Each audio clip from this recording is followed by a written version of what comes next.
Sweet. Sounds About good. 5 minutes. Sure. You good? Yeah. All right. So, what do you personally think chocolate should taste like, and how do you think that you accomplish that uniquely with your brand and methods? It's a fascinating question. So, you want me to look at the camera? Does it matter? It doesn't matter. Whatever you feel comfortable with. So you add personally into the question, which I personally think chocolate should taste like. I guess I will start with a disclaimer still that I don't think there's one way chocolate really should taste. I'm interested in like exploration. My primary interest is in social impact. So I'm Ryan Cheney with Raaka Chocolate. I'm the founder of a Brooklyn-based chocolate company called Raaka, and we make bean to bar chocolate without roasting our cocoa beans. So that'll be some context for my answer. I guess what I'm interested in is people using food as a way to sort of slow down, be with each other, and understand their impact on other people. So when you buy a chocolate bar, there's a story behind it, just like any other food product you eat. And you're supporting a way of making something, and a way of sourcing ingredients. So one of the things I'm interested in food is like using food as a conversation about those things. So, I mean, I can't say that for me there's one way I think chocolate should taste even personally. Our company, Raaka, what we specifically try to do is create chocolate that tastes more like cocoa beans directly with less processing. So we cut roasting out of the chocolate making process. So for us, we're kind of interested in being like, oh, like, can we make chocolate bars that taste more like cocoa beans? And sort of introduce people to the flavors of cocoa beans more directly. So it's handled more like a food, and people can say, oh, like, this bar is really a seed paste in the end. It's like a crushed seed. How fermented are your chocolates? So we source from 4 different like countries right now for our standard line, and they each have different fermentation practices. So they're generally speaking, the average fermentation is like a 5-day fermentation, but that doesn't really mean so much on it by itself because the temperature of the fermentation affects how quickly it's fermenting. So when you want to study fermentation, the way they do that, the fermentation level is something called a cut test. What they do is they take, they take 50 to 100 cocoa beans and slice them down the middle. And when a cocoa bean is less fermented, it's purple, more purple. It has anthocyanins in the bean. So as they ferment, they go from purple to brown, and they go from flatter to veinier. So they get these little like crevices, like texture in the actual cocoa bean. So we try to get well fermented beans for sure, and like sometimes when they're giving bean samples to us, they'll say like, oh, these are, these have 10% purple beans, or what we call under fermented beans. What you usually get is a mix. When you cut the cocoa beans open, some of them have fermented more, and some of them have fermented less. Depends on kind of where they were in the fermentation box. So fermentation happens in wooden boxes. Yeah, so you guys know about fermentation. So it's like you get kind of a mix, and there's some places where you'll get a broader mix, where some are really under-fermented, and some are really over-fermented. And some places we get a pretty tight fermentation where most of them have achieved the same fermentation. So you're finding a good middle ground between those? Yeah, exactly.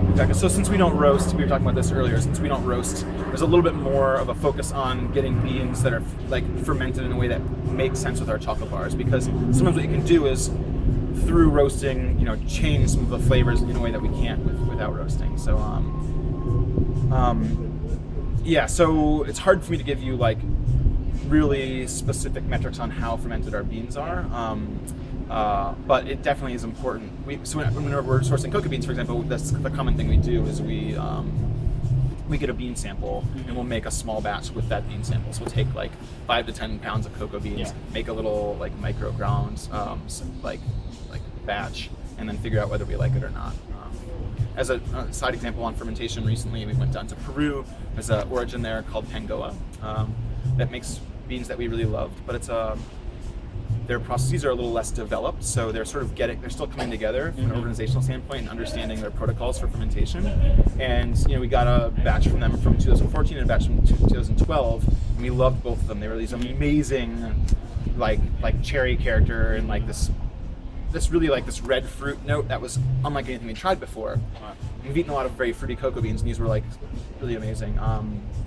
But they sent us a recent batch this year from their most recent harvest, and like they were all very under-fermented because they'd hired a new guy to run their fermentation, their fermentary, and like and he had sort of gone based on the number of days, but not based on a cut test. So it's like he was like, oh, 5 days of fermentation, we're done. But like, say it's cloudy outside, or say there's not like the bacteria and aeration mix isn't like enough to sort of drive the fermentation into getting higher temperatures and fuller ferments. Then he shipped us a bunch of under-fermented beans, and they were just like really, really, really intense in flavor. And we were like, okay, we feel like this isn't necessarily going to work with our bars, so we had to like actually say like, let's do this, let's talk, ferment more, and then hopefully we'll be buying beans from you guys in like February, March of 2016. Okay. So I know you said that it's difficult for you to pinpoint exactly what you like in chocolate, but we're also looking really closely at how it's personal and like Sure. very emotional. Happy to do that. And unique experience for every person. So what do you look for in a chocolate bar? Like so mouthfeel and flavor. two things I look for in a chocolate bar. I mean, my favorite bar is there's a Claudio Corallo who makes chocolate on Principe off the coast of Africa. Makes a bar that's super mineral-y, kind of is how I describe it. Like it almost, in a way that I just love, obviously, since I'm here at bar, but like it has like these kind of like, almost like, I mean, I don't know how to describe it, but it's minerally, it's like, but what he does is he uses something interesting with texture too. So I love his bean origins because the beans he uses don't taste like anything else I've tried. Like I've tried, lots of chocolate bars, and there's maybe one or two that kind of get in the same vicinity in terms of flavor profiles, but it's super unique, the flavor. So when I'm eating, I'm like, oh wow, this is like a different thing than I've ever had before. So it always feels like I'm having something really special, where I'm like, oh wow, like the flavors here are really great. From a texture perspective, he does something really interesting. He adds a lot of cocoa butter, and produces a thin bar. And he makes this bar, I think it's either 71.5 soft or 72.5 soft. Soft means like extra cocoa butter, but he also adds like a sort of half ground cocoa nibs, like sort of like smaller cocoa nibs throughout the mixture. So like you actually get smooth chocolate that's buttery and like got great flavor profile, and then you also get chunks of nibs too. So you get like smooth texture and coarse texture. Sort of two textures going on in the same bar, and then the flavor profile is very distinct. I don't know if they're showing here. I don't think so. But anyway, for my money, it's like every bite is kind of like this, oh wow, like really great flavor. So I love that. Yeah. And you're a candy man, would you say? No, I mean, I don't know, like definitely not. That's like, I don't actually, I'm trying to get away from sugar. I'm in the chocolate business. We try to stay away from the word candy, honestly. I try to think of it as a food, like basically the bean itself, it's the seed of a tree. So it's like, it's really high in polyphenols, type of plant antioxidant. It has a good LDL fat content, so it's like plant fats. It's like, I don't know, it feels to me like a healthy thing, so I don't think of it as candy. I mean, I would love to like make chocolate bars that people love that were like 100% dark, for example, and not candy at all. Marshmallow is a natural plant too. Marshmallow? Yeah, the way it's made, that's true, yeah. So no, I don't consider myself a candy man, but you can still, I can see how other people would consider me a candy man. Our sweetest chocolate is 60%, and for a long time our sweetest chocolate was 67%. But people love sugar, and they like it mixed in with cocoa beans too. Thank you. Yeah, it was great. Totally. Awesome.